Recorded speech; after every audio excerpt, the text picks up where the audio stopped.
आत्मने रूपानुजगतीत्याय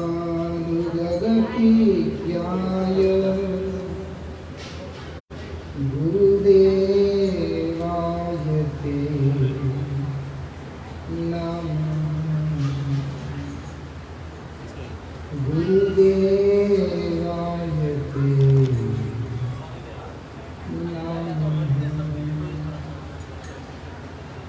प्रतिपादन परम करुणामय परम आराध्यतम श्री गुरुदेव नित्य लीला प्रविष्टो विष्णुपाद परमहंस परिव्राजकाचार्य अष्टोत्तर शतश्री श्रीमद् श्रील भक्ति वल्लभ तीर्थ गोस्वामी महाराज के अभय चरण असंख्य कोटि साष्टांग दंडवत प्रणाम करते उनकी हेतु की कृपा प्रार्थना करते। वृंदावन बिहारी लाल की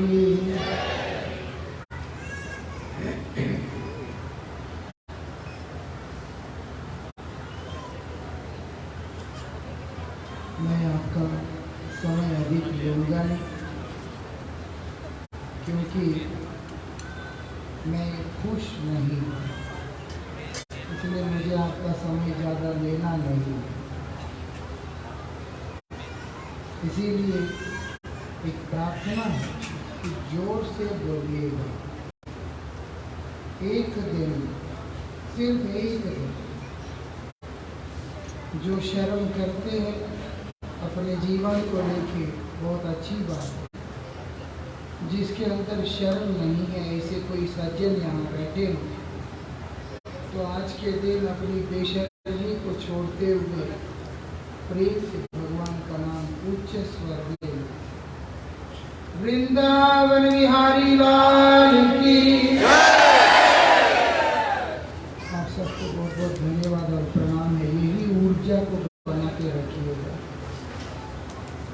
आज भगवान श्री कृष्णचंद्र का शुभ आविर्भाव तिथि है, जन्माष्टमी महामहोत्सव। भगवान के विषय में ब्रह्मा जी स्वयं कहते हैं, क्या बोलते हैं? ईश्वर परम कृष्ण सच्चिदानंद विग्रह अनादिरादिर गोविंद सर्व कारण कारणम। जो हर कारणों के जो मूल कारण है, सभी कारणों का मूल कारण कौन है? ईश्वर में जो कि परम है, सर्वोपरि सर्वश्रेष्ठ। कौन है? कृष्ण। कृष्ण परमेश्वर। कृष्ण कौन है? भगवान।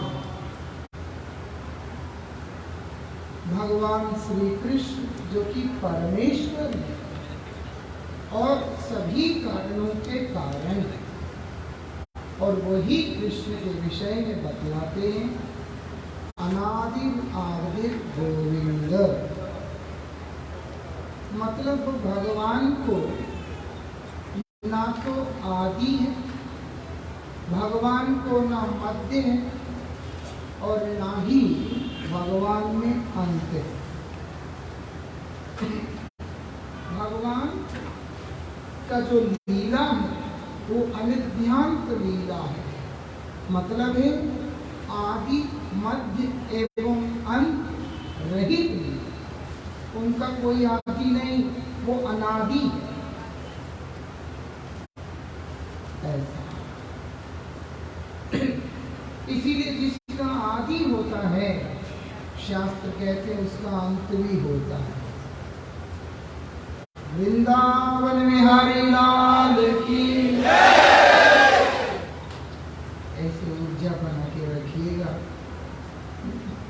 मन प्रफुल्लित हो जाएगा। हमको अच्छा नहीं लग रहा है। क्या कहते हैं? जिसका आदि है उसका अंत अवश्य है, जिसका आदि ही नहीं है उसका अंत का, जो कभी पैदा ही नहीं हुआ, जो कभी बना ही नहीं, उसका विनाश होने का कोई अर्थ नहीं है, उसका अंत होने का कोई अर्थ नहीं है। सृष्टिकर्ता, सृष्टि के प्रथम पुरुष स्वयं परमपिता ब्रह्मा इस बात को बोल रहे हैं कि भगवान आदि मध्य अंत रहित है, तो फिर उनका आविर्भाव कैसे, उनका जन्मोत्सव कैसे, ये चीज हमें समझना चाहिए, ये चीज को हमें समझना है। इसीलिए शास्त्रों के ऊपर विचार करते हैं तो हमें यह बात मालूम पड़ता है कि भगवान जिस जगत के वासी हैं, भगवान जिस जगत के स्वामी हैं, वहां पर जन्म बोल करके कोई घटना होता ही नहीं, क्योंकि वहां पर काल का गति नहीं है। इसीलिए गौलोक धाम के अंदर, जो कि भगवान का नित्य धाम है, गोलोक धाम की महिमा को स्वयं ब्रह्मा वर्णन भी कर रहे हैं कि गोलोक धाम किस प्रकार से दिखलाई पड़ता है। जो कुछ भी है उस नित्य गोलोक से बाद ही है, ऐसे शास्त्र बतलाते, खुद ब्रह्मा इस बात को बतलाते। और वही गोलोक धाम के अंदर जन्म बोल करके कोई चीज होता नहीं, वहां ना काल है ना काल की गति है। वहां पर भगवान नित्य विराजमान रहते हैं अपने भक्तों के साथ। वही गौलोक का जब इस धरित्री के ऊपर, इस भौम जगत पे अवतरण होता है, तभी जन्म लीला घटित होती है। कब होता है? भगवान का अवतरण कब होता है? बोलते हैं भगवान से प्रकट होने वाले जीव, मतलब हम सारे जितने यहाँ बैठे और जो जीव यहाँ नहीं बैठे हैं, उनके बारे में बोल रहे हैं। वो तमाम जीव इस संसार के दुखों के अंदर डूबकर जब दुखी होते हैं, उद्विग्न होते हैं, तड़पने लगते हैं, तब भगवान कृपा करके उनको सद्गति देने, सन्मार्ग दिखलाने अवतरण लीला करते।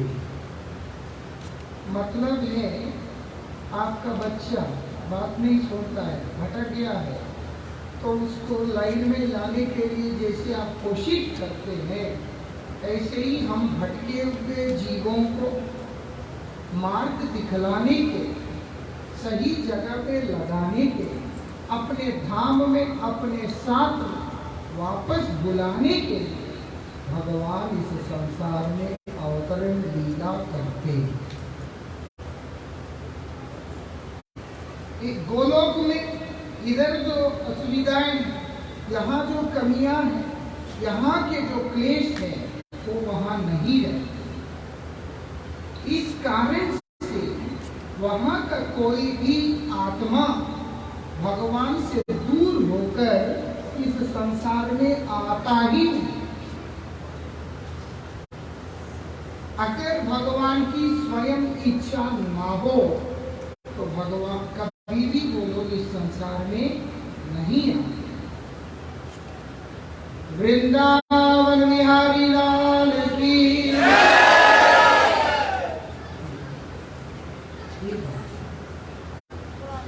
क्या करते हैं, इच्छा ना हो कोई यहाँ आता नहीं,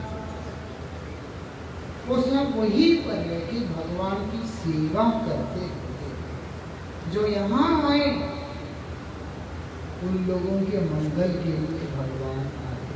जब आते हैं उसी को जन्माष्टमी कहते हैं, वही उनका आविर्भाव तिथि माना जाता है। ऐसा इसीलिए कैसे आते हैं, ये संसार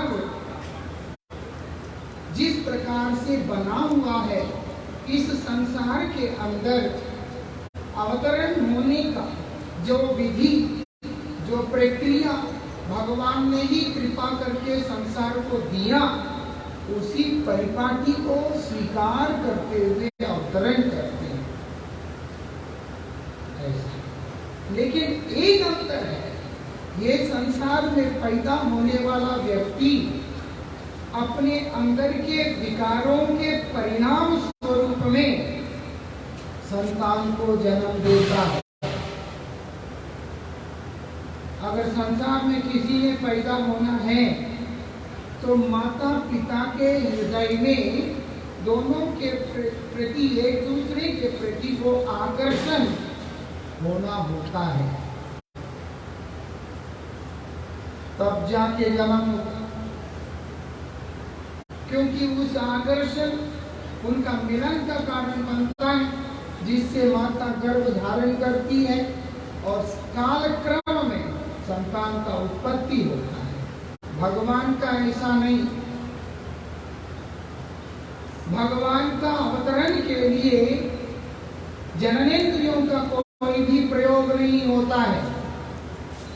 कैसे होगा, जब एक भक्त भगवान के प्रेम में विभोर होकर भगवान की प्रेम की प्राप्ति की इच्छा से हृदय से तड़पने लगता है, तड़पते तड़पते तड़पते उसका तड़पन इतना पड़ जाता है जहाँ पर वो भगवान का सेवा करने के लिए विभोर हो जाता है, विह्वल हो जाता है, तब जाके भगवान उनको कृपा करते हुए इस संसार में अवतरण ग्रहण करते। मतलब देवकी और मैया और वसुदेव महाराज का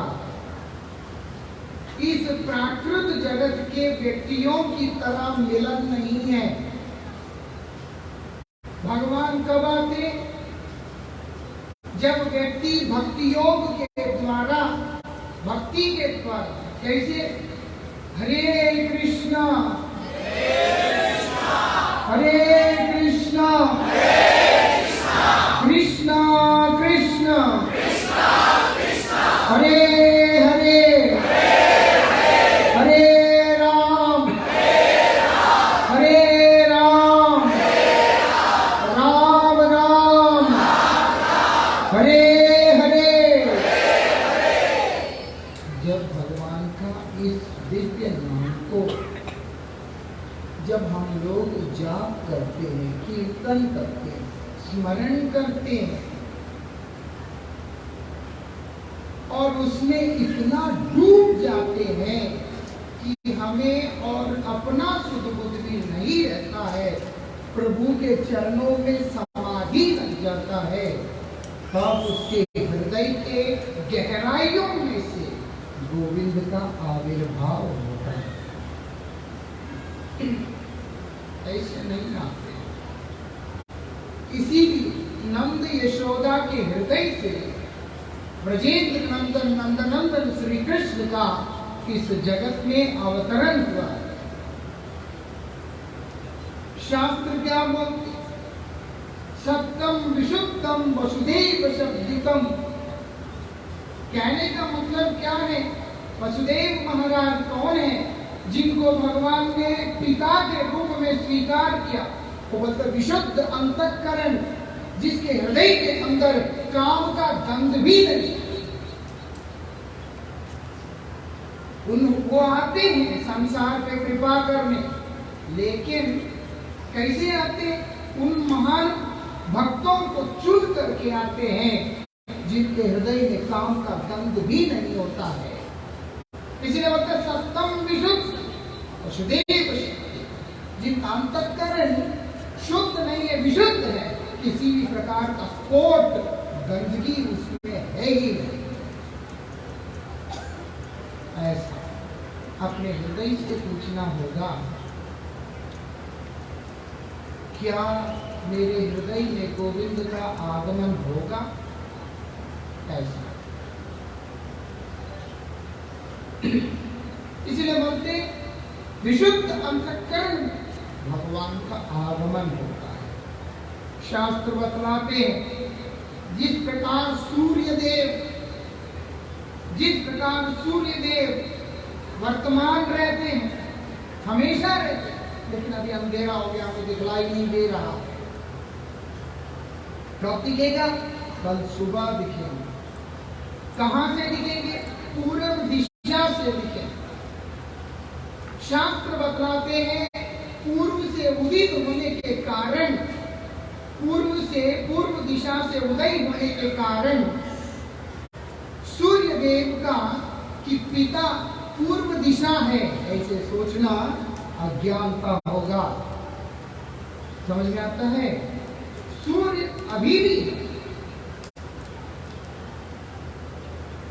लेकिन उनका कृपा है कि उन्होंने पूर्व दिशा के ऊपर कृपा करते हुए इस संसार में प्रकट होने का लीला करते हैं। ठीक उसी प्रकार से भगवान भी नित्य रहते हैं। क्यों? वो बोलते अनादिरादिर गोविंद, आदि मध्य अंत रहित भगवान जो सर्वत्र विद्यमान वर्तमान। लेकिन शुद्ध भक्त के हृदय में प्रवेश करते हैं और वही से प्रादुर्भूत होते। किस लिए होते हैं? शास्त्र बताते, खुद भगवान बोलते, मद भक्त विनोदार्थम करोमि नानाविध क्रिया। गौलोक के अंदर भगवान श्री कृष्ण के जन्म लीला नहीं होता है, इसीलिए गोलोकवासी भक्तों को उस जन्म लीला का सुख विधान करने के लिए, उनको सुख देने के लिए भगवान भौम जगत के अंदर अपने पार्षदों के साथ अवतरण करके अपने भक्तों को जन्म लीला का सुख विधान करते। समझ में आता है? वहां नहीं होता जन्म, इसीलिए यहाँ आके जन्म लेते हैं। और क्योंकि जब वो आते हैं, उनके भक्त भी आते हैं, वो कृष्ण की उस शिशु रूप को देखकर आनंदित होते हैं,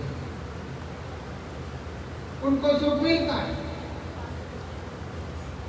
भगवान का अवतरण होने का मुख्य कारण ही भक्तों को आनंद देना, उसी को जन्माष्टमी कहते हैं। ऐसा भगवान के विरह में तड़पता हुआ भक्त उस विरह की अग्नि में दग्ध हो रहा है, जल रहा है, तड़प रहा है। उसका उस तड़पन से उसे छुटकारा देने के लिए भगवान इस संसार में अवतरण लीला को करते हैं। कैसे करते हैं? अपने भक्त को अंगीकार करके करते हैं। वृंदावन बिहारी लाल की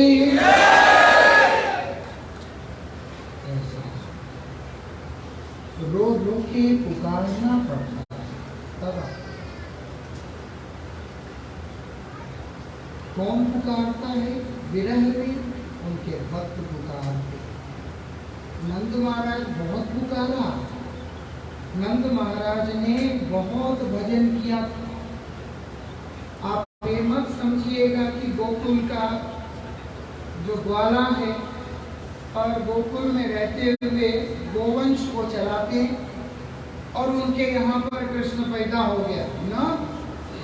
बहुत तपस्या किया, बहुत भजन किया, और भगवान से प्रार्थना किया कि प्रभु आप कृपा करके हमारे पुत्र रूप में आए, क्योंकि पुत्र के प्रति प्रेम माता का सहज रूप से रहता है। अब आप देखेंगे देवकी मैया भी साधारण नहीं। देवकी मैया को स्वीकार करके चंद्रवंश के राजा सूरसेन के पुत्र के रूप में अवतरित हुए हैं वसुदेव महाराज। वसुदेव महाराज जैसे ही जन्म होता है, आकाश में से नगाड़े बजने लगते हैं। इसीलिए वसुदेव महाराज का एक नाम है आनक दुंदुभी।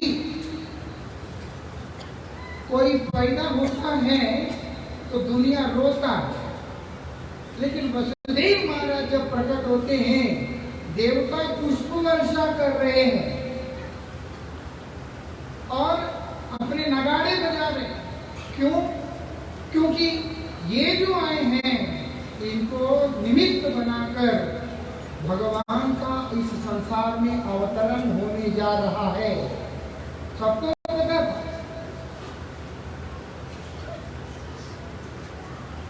और लेकिन भगवान का आविर्भाव कब हुआ? जब देवकी मैया के साथ उनका मिलन हुआ। देवकी मैया क्या है? भक्ति की प्रतीक है। वसुदेव महाराज क्या है? विशुद्ध अंतःकरण का प्रतीक है। मतलब जिसके अंदर, जैसे हमने कल चर्चा किया, ईर्ष्या, द्वेष, जलन, क्रोध, लोभ, मोह, मात्सर्य और दुनिया भर की जो भी गंदगी है, कुछ भी उनके अंदर नहीं होता है। जिसका हृदय इतना शुद्ध, निर्मल और पवित्र होता है, ऐसे पवित्र हृदय में जब भक्ति का संचार, तभी भगवान का आविर्भाव होता है। लेकिन अगर आप लीला क्रम में देखते हैं, लीला में देखते हैं, देवकी मैया के प्रेम में ऐश्वर्य का मिश्रण है।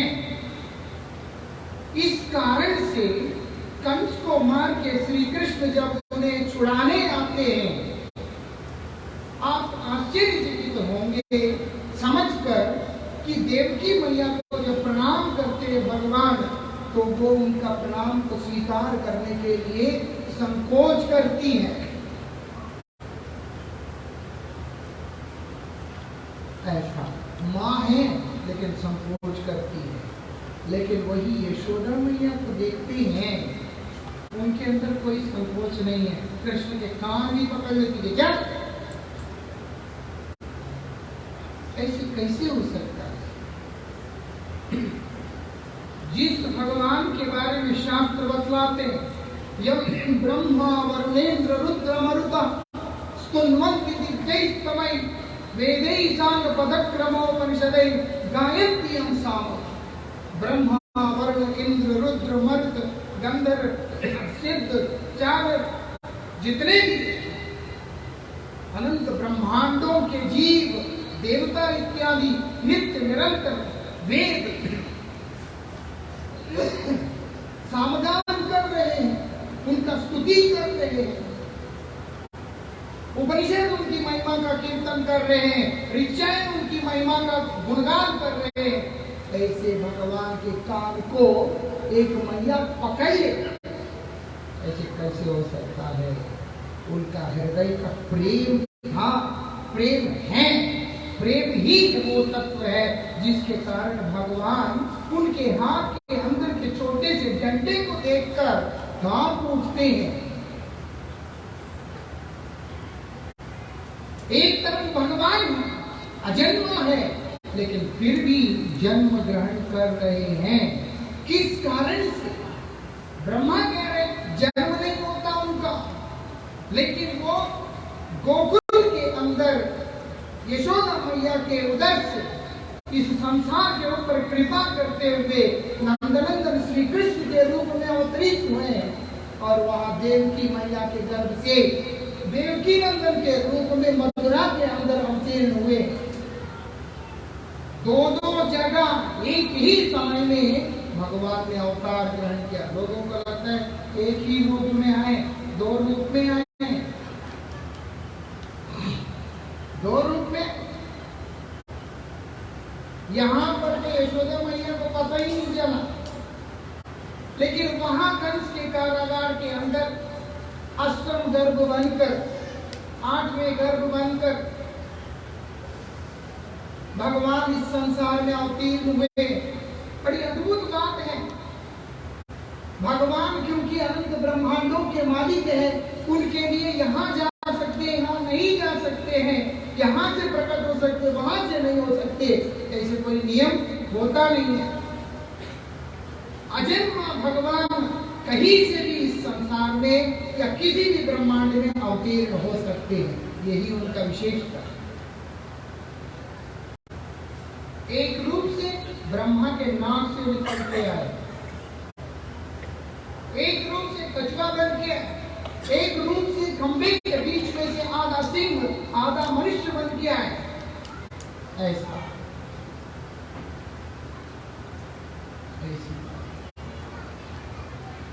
अत्यद्भुतम तच्चरितम सुमंगलम, अत्यद्भुत है उनका दिव्य चरित्र। गायन्ति आनंद समुद्र मग्न, वो किसी भी प्रकार से इस संसार में अवतीर्ण होते हैं, एक ही काम करते हैं, वो क्या है? आनंद प्रदान करना। इसीलिए कृष्ण आनंदमय स्वरूप है, प्रेममय स्वरूप है। जहां उनका अवतरण होता है वहां आनंद ही आनंद होता है। हमारे जिंदगियों में रोना क्यों है? क्योंकि हरे कृष्णा कृपया नीचे स्वर में बोलिएगा, क्योंकि आपसे प्रार्थना किया था, है ना? कलेजा फट जाना चाहिए, जैसे मेरा गला फटा हुआ है ऐसे कलेजा फट जाना चाहिए। हरे कृष्णा हरे कृष्णा हरे कृष्णा कृष्णा कृष्णा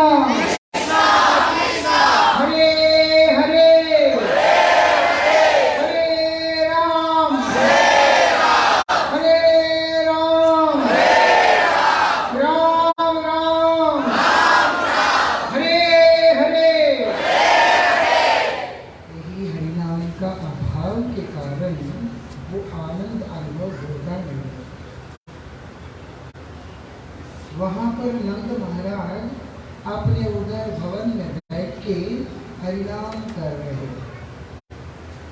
जब श्री कृष्ण का आविर्भाव हुआ, जितने भी ऋषि मुनि, जितने भी बड़े बड़े तपस्वी हैं, वो सब बैठ करके ध्यान कर रहे कि गोविंद प्रकट तो हो जाओ। सबकी अलग अलग भावना, यद्भावों तद्भाव की, जैसी जिसकी भावना है उनके साथ वैसा ही लीला घटा। लेकिन एक चीज जो सबके अंदर कॉमन था, वो ये कि नाथ आप प्रकट होइए। कोई उनके विरह में व्यतीत होकर उन्हें पुकार रहा है, कोई अपने संसार के दुखों से निवृत्त होने के लिए पुकार रहा है, कोई इस पृथ्वी की भार को हल्का करने के लिए प्रार्थना करते हुए पुकार रहा है, पुकारते। लेकिन भगवान स्वयं बोलते, कोई किसी भी कारण से मुझे पुकारते हो, मेरा आने का पीछे एक ही कारण होता है, मद्भक्त विनोदार्थम, केवल भक्त को सुख देने। नंद महाराज यशोदा मैया को सुख देने के लिए गोकुल के अंदर, जो कि उस गोलोक धाम का अभिन्न स्वरूप इस भूमि जगत में अवतरित हुआ है, वो है गोकुल। जहाँ आप ब्रज में जाएंगे, जो गोकुल महावन है, वही नित्य धाम के अंदर साक्षात गोलोक है। और यहाँ मथुरा के अंदर देवकी के उदर को कृपा करके ऐसा भी कई भक्त लोग कहते हैं, जो गर्भ है माँ का गर्भ, वो भगवान के पास जाके रोने लगा कि सब निंदा करते हैं गर्भ की, बोलते हैं गर्भवासम परम दुखम, गर्भवास जैसा दुख किसी को भी ना मिले, ऐसे कहते हैं। बड़ा दुख का विषय है, बहुत अपमान है मेरा, प्रभु कृपा करे। तब भगवान गर्भ को कृपा करते हुए देवकी के गर्भ में प्रवेश करने का लीला करते हैं। आप देखेंगे भाद्रपद मास के कृष्ण पक्ष की अष्टमी तिथि को जब समय आया, भगवान श्री कृष्ण वहां पर चतुर्भुज रूप पीतांबर धारण करके, किरीट कुंडल आदि धारण करके, शंख चक्र गदा पद्म सब साथ लेकर देवकी के आगे प्रकट हुए। देवकी मैया देख रही है कि ये क्या रूप बना के आ गया। तब भगवान देवकी को बतलाते, मैं तो शिशु रूप में ही आ सकता था, लेकिन आपको आश्वासन देने के लिए, आपका डर दूर करने के लिए मैं आया। पूर्व जन्म में आप लोग माँ देवकी को कहते कि आपका नाम कृष्णी था और वसुदेव महाराज का नाम था सुतप, और आप लोगों का इच्छा था मैं पुत्र रूप में आऊं, मेरे जैसा पुत्र की प्राप्ति हो, मेरे जैसा या मेरे समान कोई और है ही नहीं। इस कारण से आपका इच्छा पूर्ण करने के लिए मुझे स्वयं आना पड़ा। तब मेरा नाम हुआ था कृष्णगर्भ। फिर आप कश्यप ऋषि और माँ अदिति के रूप में जब प्रकट हुए, तब मैं उपेंद्र बनकर, उपेंद्र कौन है? वामन देव बन करके मैं प्रकट हुआ था। अब वही आप देवकी वसुदेव बन के यहाँ प्रकट हुए हैं, तो आपको प्रसन्न करने मैं यहाँ पर इस रूप में अवतीर्ण हुआ, देवकी नंदन श्री कृष्ण के रूप में अवतीर्ण हुआ। आप चिंता ना करें, मुझे आप ले जाकर गोकुल के अंदर नंद महाराज के उधर अभी पूर्ण पुरुषोत्तम भगवान ब्रजेंद्र नंदन श्री कृष्ण का अवतरण हुआ है, मुझे वहीं पर ला करके उनके पास ही छोड़ दे। तब जाकर वसुदेव महाराज देवकी नंदन श्री कृष्ण को लेकर गोकुल जाते हैं। यमुना मैया उनके श्री चरणों के स्पर्श करती है। गोकुल जाते ही वसुदेव महाराज के देखते देखते ब्रजेंद्र नंदन श्री कृष्ण, देवकी नंदन कृष्ण दोनों मिलकर एक हो जाते हैं। किसी को पता नहीं है,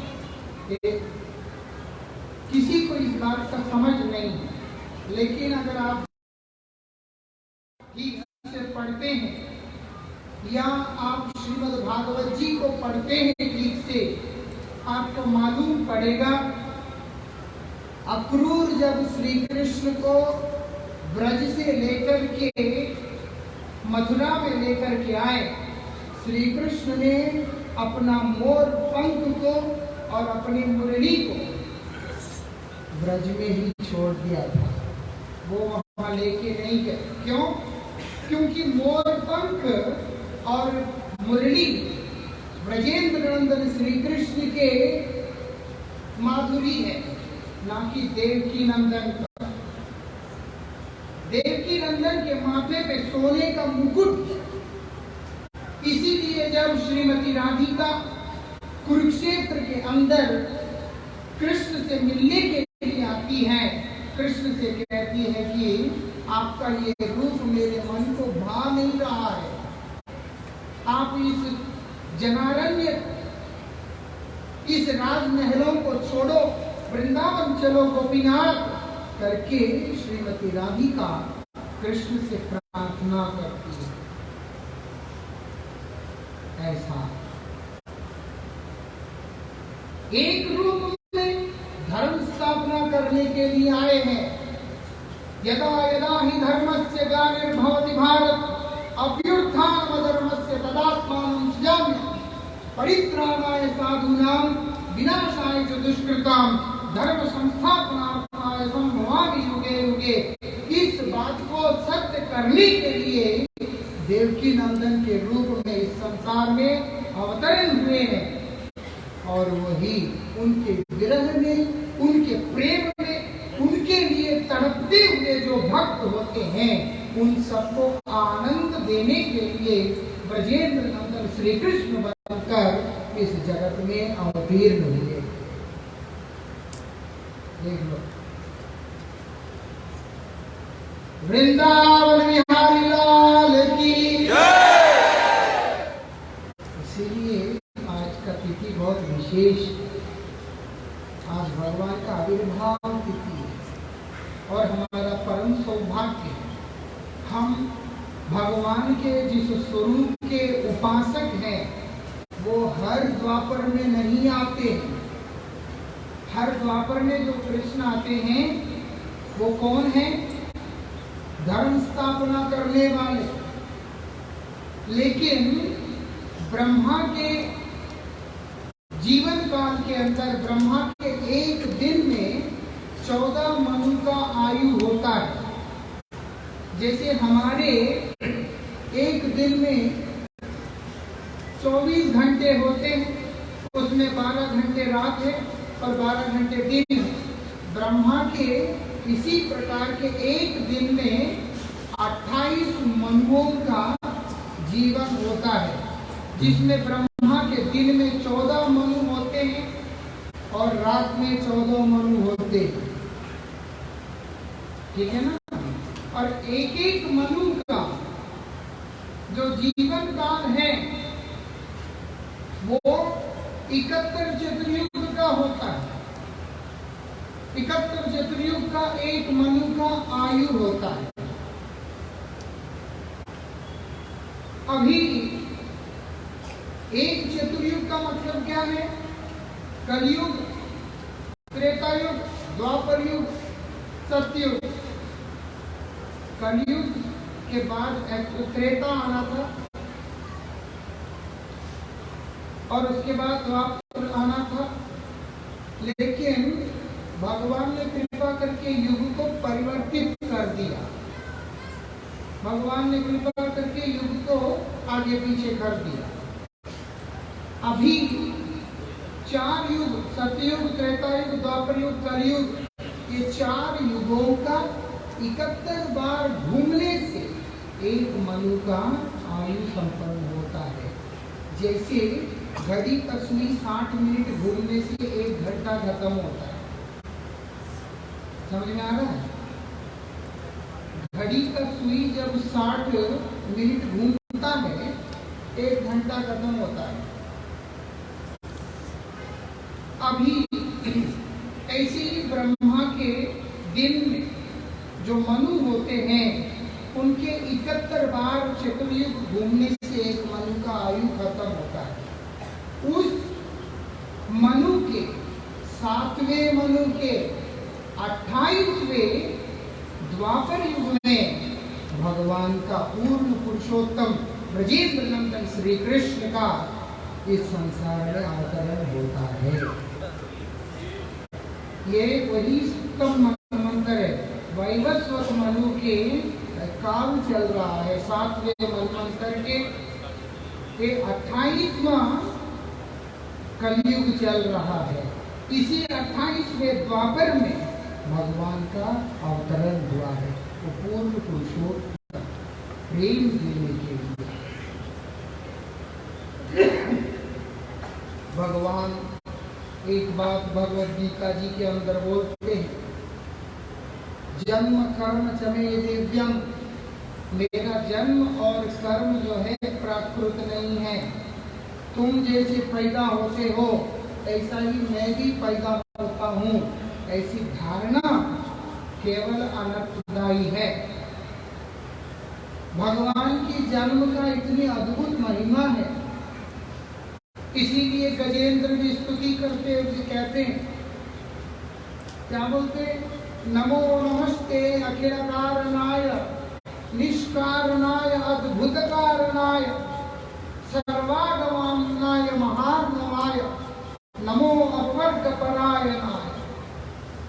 नमो नमस्ते अखिल कारणाय, सभी कारणों के आप कारण हैं, लेकिन अद्भुत बात है कि प्रभु आपका कोई कारण है ही नहीं। बिना किसी कारण के अकारण वर्ण वर्णालय भगवान अपनी ही इच्छा से इस संसार के अंदर अवतरण लीला को प्रकट करते हैं,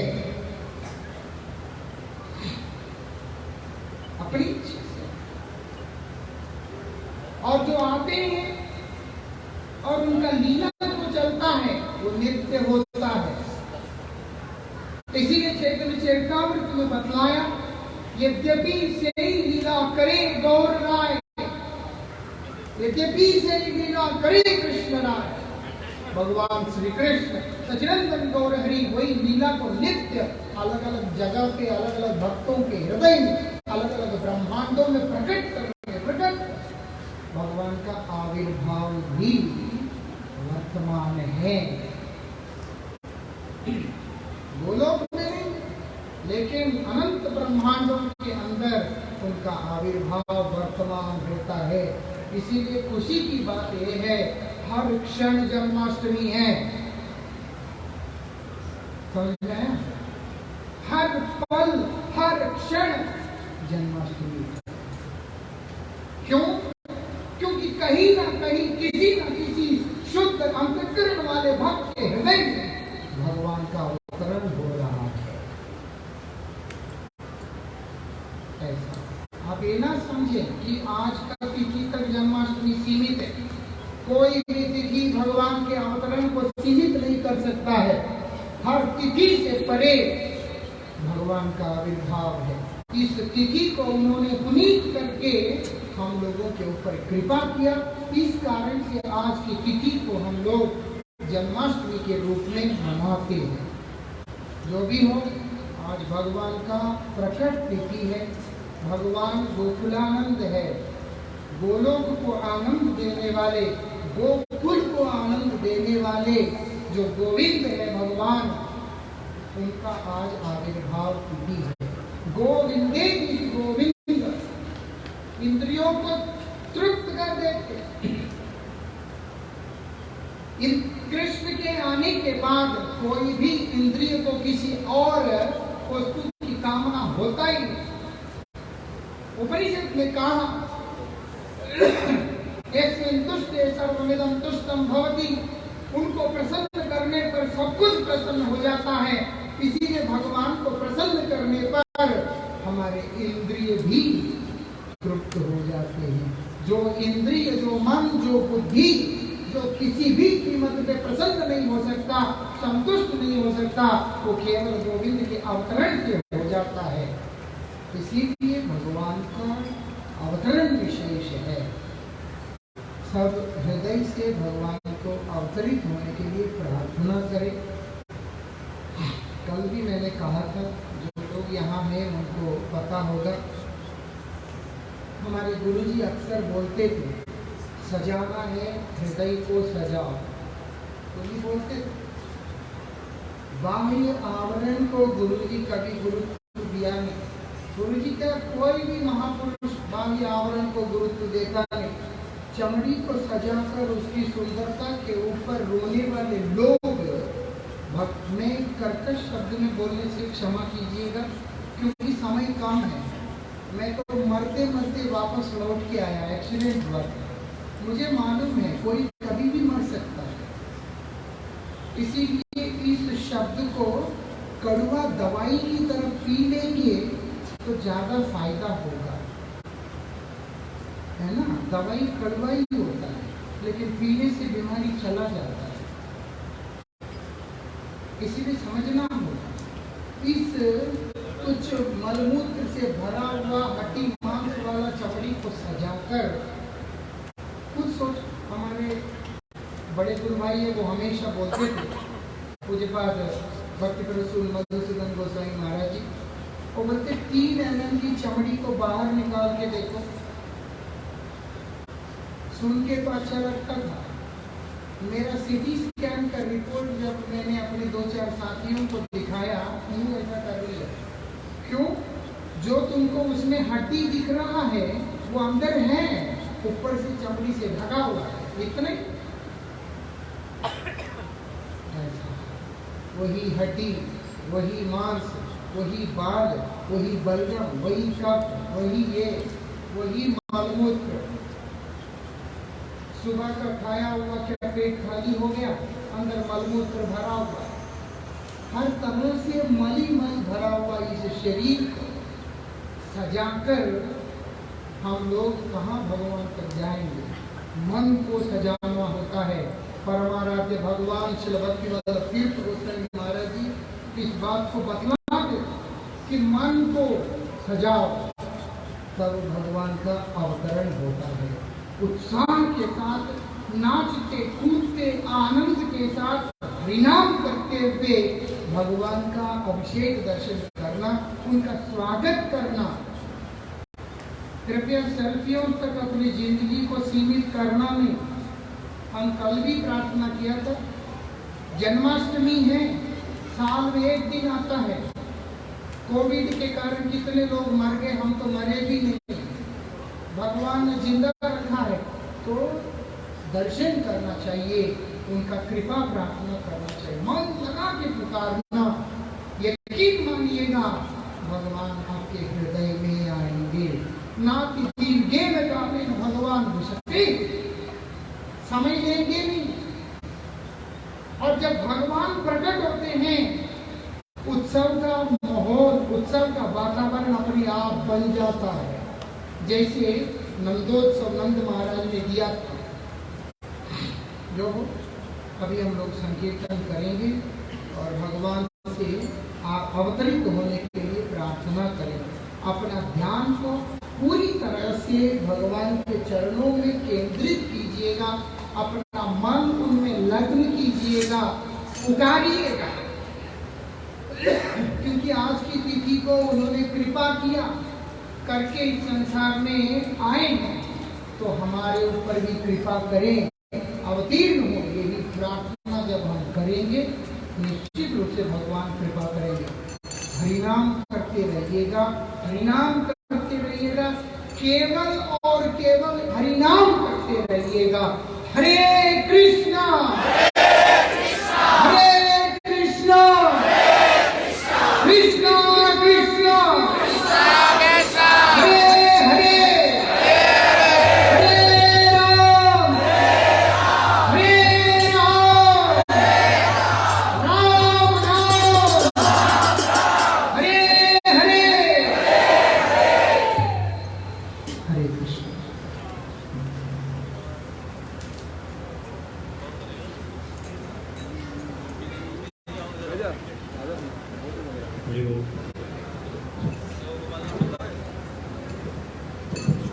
हरे कृष्णा।